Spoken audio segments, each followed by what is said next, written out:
Yes, yesterday, Bobi Wine did an interview with ABC TV, an international TV which does news in Europe.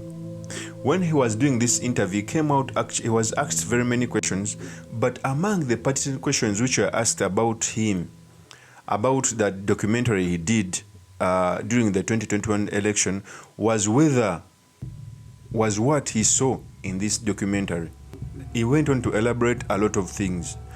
But before I proceed, I want to tell you that if you're watching this video from a different platform, please head on to YouTube, type in Sula Mawagali. There is a lot of content of this nature.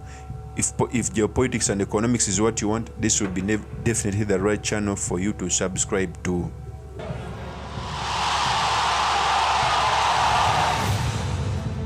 I would rather represent the resilience of Ugandans. We stand for equality and dignity for everybody.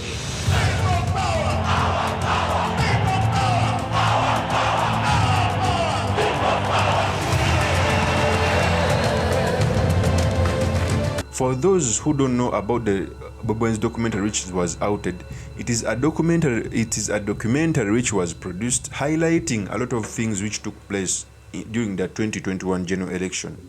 We all remember that Uganda held its election in 2021, which was very chaotic. Let me first give you a sneak peek of some of the questions which were asked by Bobi Wine, the leader of the NUP, and the opposition leader from Uganda, before we proceed. What did you think when you first watched the documentary? Only a small fraction of the violence was shown. So I felt like the documentary does not do justice to the detail of the operation back home, of the violence, of the medieval torture. There's only a certain level of violence that can be shown. Violence was too extreme to be depicted. President Museveni has been in office since 1986. This film captures your struggle against a government that has had a stronghold on power for decades. Yeah. How difficult is your journey ahead? The journey ahead is difficult. And what makes it even more difficult is the fact that the regime back home is enforced by superpowers and the world's greatest democracies, including the United States of America. If General Museveni was just alone using Ugandan taxpayers' money to oppress us, we would fight and win the battle even much more easily. But we cannot fight against $1 billion every year that is being given to Uganda. There are a lot of Americans who are struggling to put food on the table. They're busy, worried about what's going on here at home. Why should they watch this film, and why should they care about your story? They should care about our story because it is not only our story, it is their story too, whether they know or they don't know. They are paying for our oppression through their taxpayers' money, and they can stop it. So that is Bobi Wine when he was asked about what he saw in his documentary.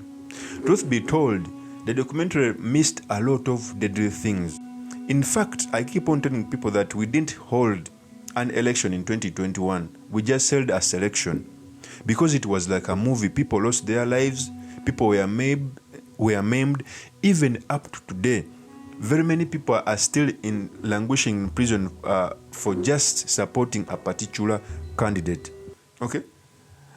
I think last week I was talking about the particular election, and I told someone that the Ugandan election, which was held in 2021, it even doesn't pass the threshold of being called an election. It was a battlefield. People lost their lives. We all remember the November 20th massacre, in which many people lost their lives. The arrest, his supporters say, is politically motivated.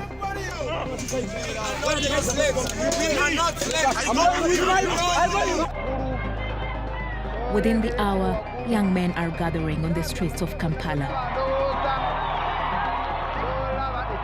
Roadblocks are set alight.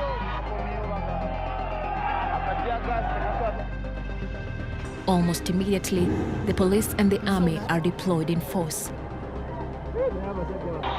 Tear gas is fired. By the government's own count, more than 50 people were killed on November 18th and 19th. We are being shot at.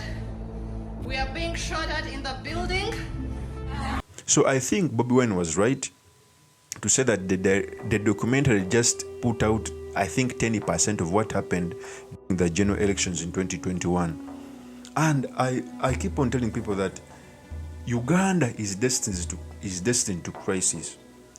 We are not visitors in Jerusalem. An election has ever brought a civil war which claimed more than 1 million people in the 1980. It is always elections which bring turmoil. When I look back in history, we all remember turmoil began in an election in 1964. Okay, that was a referendum between Buganda and Bunyoro. Okay, which later led in the 1996 Palisa attack. Thereafter, elections were abolished. In the 80s, it is where we got another problem which claimed lives of people. Okay, we've been having these elections which don't match the threshold of being called a free and fair election. And as we go further, I think the process of holding our elections must be clearly set out, must be cleansed from evil hands. And this will only happen if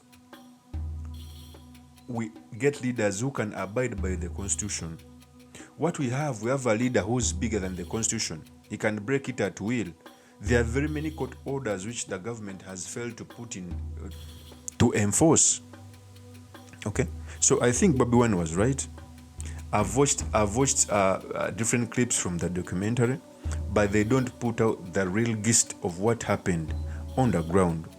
Because sometimes these companies cannot fetch very many critical issues in an independent country, but it is a great step forward towards fighting for our democracy. I hold Bobi Wine in high regard that he's trying to use any avenue he has to highlight our plight as Ugandans. And among the avenues he's using is his talent as an artist to highlight this. Okay, so the election in 2021 was never an election. Okay, very many things were not caught in this documentary. Of course, that is my opinion. You can also tell me what you think by commenting on this video.